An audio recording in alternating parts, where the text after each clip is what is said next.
지난해 반도체 한파로 삼성전자가 지난해 금융위기 이후 15년 만에 최저치의 영업이익을 냈습니다. 지난해 4분기 영업실적도 시장 전망치에 미치지 못했는데 전문가들은 올해 실적 개선을 전망했습니다. 홍상희 기자입니다. 삼성전자는 지난해 연결 기준 영업이익이 6조 5,400억 원으로 잠정 집계됐다고 공시했습니다. 2022년 전체 영업이익과 비교해 85% 가까이 감소한 수치입니다.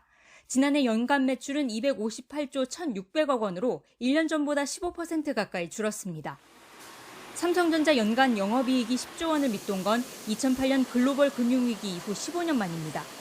지난해 반도체 불황 여파 때문인데 반도체 위탁 생산, 파운드리 가동률이 하락한 가운데 영상 디스플레이와 가전의 수요 불확실성이 이어졌기 때문으로 분석됩니다. BS 부분의 적자 폭을 줄이는 것이 생각보다는 좀 적게 줄어든 것으로 예상을 합니다. 그래서 메모리 분야는 적자를 많이 줄였을 것이고, 반면에 이제 파운드리하고 시스템 LSI가 메모리 비해서는 좋은 효과를 많이 못 냈죠.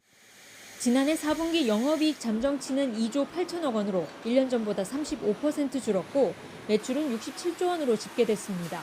시장 전망치에는 못 미쳤지만 지난해 3분기 영업이익에서 2조 원대를 회복한 이후 3분기 연속 실적 개선 흐름을 보이고 있는 겁니다. 삼성전자의 올해 실적 전망도 긍정적인 편입니다. 지난해 4월부터 시작한 감산 전략으로 쌓여있던 재고가 소진됐고 메모리 반도체 가격도 4분기 들어 3개월 연속 오르며 상승세로 방향을 틀었습니다.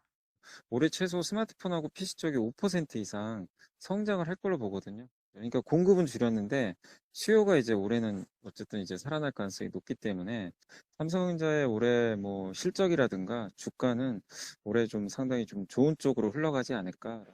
인공지능에 쓰이는 반도체 수요도 늘고 있어 전문가들은 이르면 올해 1, 2분기에 반도체 흑자 전환도 가능할 것으로 보고 있습니다.